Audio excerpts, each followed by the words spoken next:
Hidayah itu dikejar atau ditunggu. Boris Bokir login, pindah server.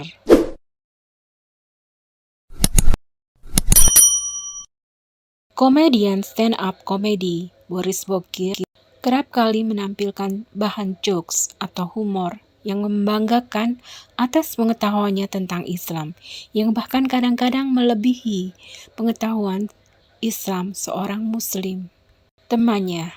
Tapi hidayah belum juga datang kepada dirinya. Pengetahuan yang dia dapat itu hanya sekedar pengetahuan tata cara atau teknik beribadah secara Islam. Tetapi rupanya Boris Bokir ini belum mendapat esensi dari ajaran Islam itu, sehingga hidayah belum juga datang kepada dirinya. Kiranya hidayah perlu dikejar Boris Bokir, bukan hanya ditunggu. Carilah kebenaran yang sejati, Tuhan yang asli. Alangkah tidak adilnya jika Tuhan menjadi manusia, bukan? Tuhan itu harus memilih menjadi ras apa dan jenis kelamin apa. Bisa saja dia menjadi lelaki, tetapi bagaimana dengan yang perempuan? Bagaimana dengan yang gay? Begitu sebaliknya, jika Tuhan menjadi perempuan, bagaimana dengan yang lelaki?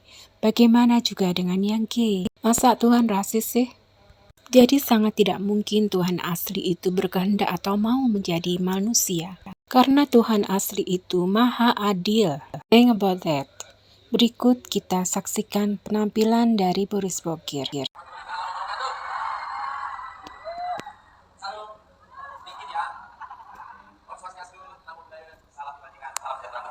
Selamat malam, Isis. Selamat malam, Gus Menteri ya. Dan juga Ibu Gubernur beserta jajarannya, Dirjen-Dirjen Binmas ya. Agak serem saya stand up di sini ya. Gus Menteri, apa tidak salah ngundang bintang tamu ini, Gus? Mohon maaf, ini petunjuk apa lagi ini? Petunjuk apa lagi ini? Kemarin sudah sering. Hah? Ini live loh. Tadi saya nonton loh.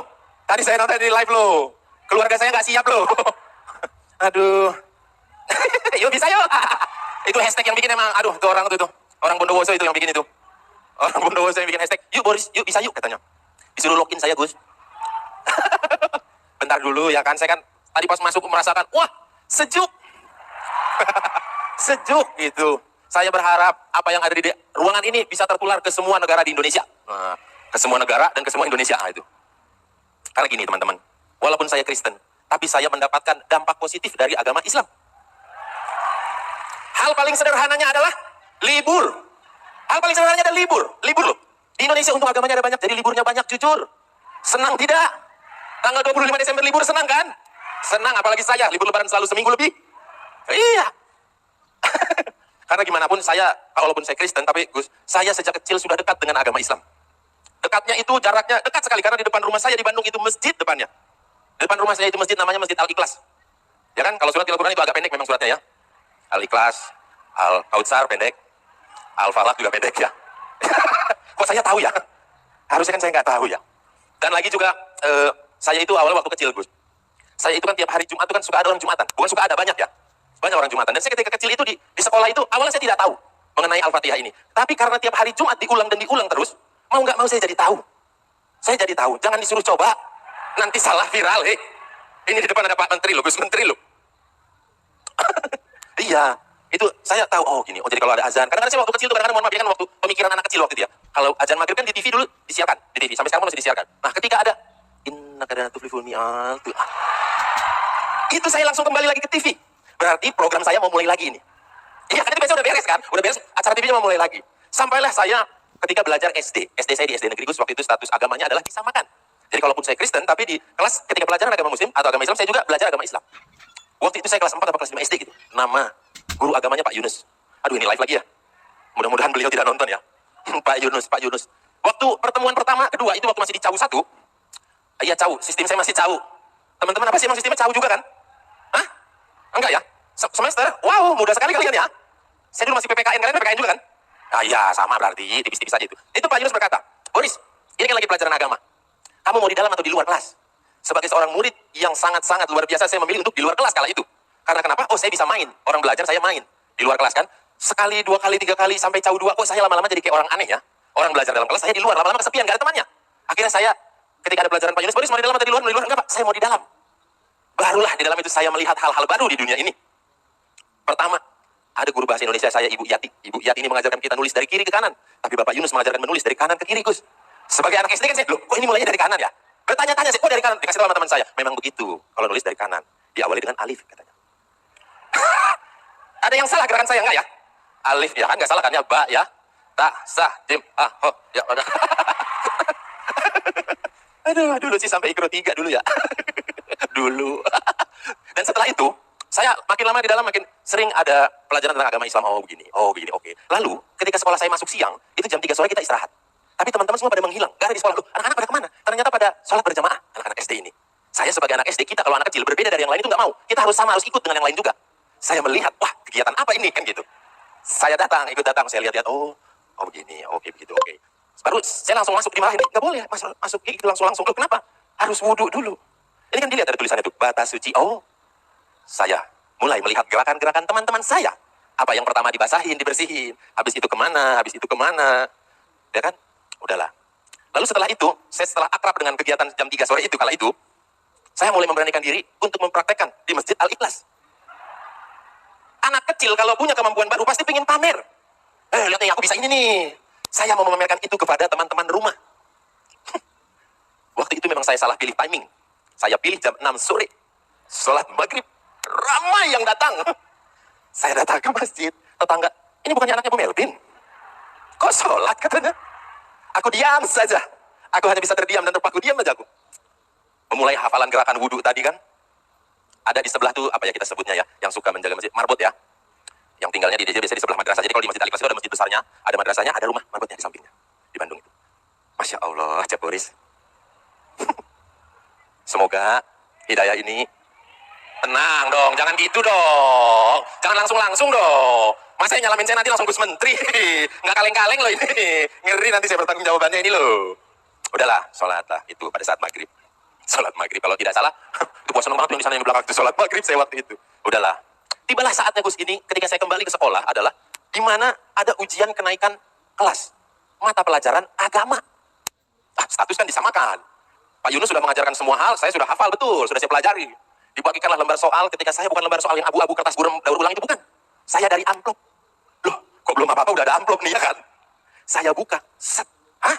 Soal ujian kelas 5 SD dari HKBP. Ini gereja Batak. Kok soalnya dari gereja? Mohon maaf, ketika saya kecil, aduh mudah-mudahan tidak ada binmas dari Kristen sini ya. Ada ya? Aduh, ibu, mohon maaf sekali ya. Tuhan Yesus kan maaf.